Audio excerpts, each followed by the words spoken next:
Leçon M2. Les volumes. Paragraphe 3. Le cylindre de révolution. À la page 79 du cahier de cours.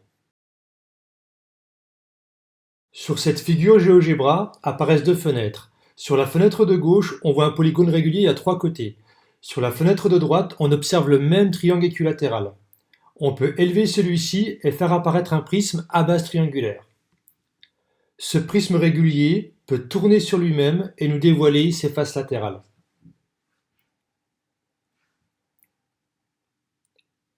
Sur la fenêtre de gauche, on peut faire varier le nombre de côtés du polygone régulier.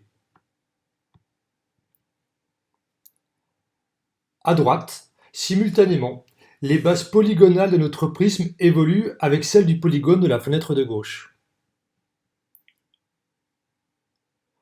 On constate que plus le nombre de côtés des bases du prisme augmente, plus ces bases ressemblent à un disque et plus le prisme ressemble à un cylindre.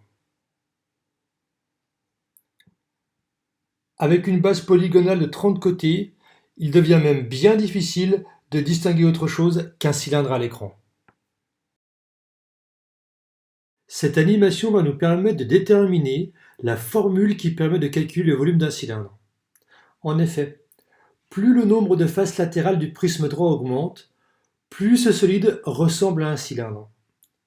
On en déduit donc que pour calculer le volume d'un cylindre, on va utiliser une formule identique à celle utilisée pour calculer le volume d'un prisme droit. La formule à utiliser sera donc la suivante.